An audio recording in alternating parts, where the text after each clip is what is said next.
On est ici à Caen et dans la plaine de Caen, en particulier dans sa partie nord, on a des terres extrêmement riches d'un point de vue agricole. D'ailleurs, l'archéologie en témoigne tous les jours. Dans les années 90, on a été amené à produire un document d'urbanisme dans 30 communes très rurales du pays d'Auge. Et à ce moment-là, c'était une approche totalement nouvelle de convaincre que ça valait la peine de faire de la planification dans des espaces ruraux.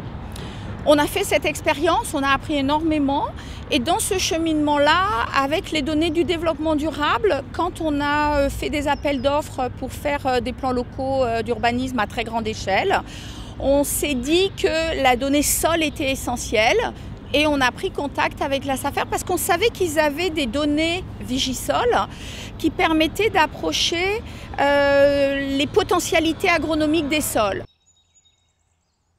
Pour moi, l'enjeu, c'est de prendre en compte la question de la ressource agricole dans les choix d'urbanisation et de savoir à un moment donné si on doit consommer de la terre agricole à haute potentialité, qu'on soit bien sûr qu'on ne peut pas éviter cette question. Dans un monde meilleur, évidemment, on se dit il faut préserver cette ressource qui est un sol à forte potentialité agronomique. Il faut mieux réfléchir comment on répartit l'urbanisation dans le territoire.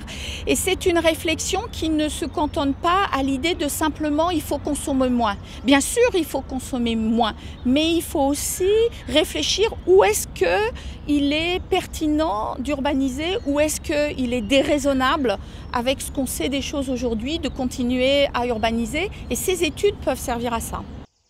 Le plus important, c'est aussi de communiquer ces informations-là et qu'il y a un effet pédagogique de prise de conscience de ces enjeux-là. Ces données-là aussi, elles peuvent être travaillées à grande échelle, à l'échelle du changement climatique et apporter des informations intéressantes, mais à beaucoup plus grande échelle, au 50 millième, pour se projeter dans le territoire avec des données à venir de comment vont évoluer les sols agricoles avec la montée des niveaux de la mer, une pluviométrie différente, etc.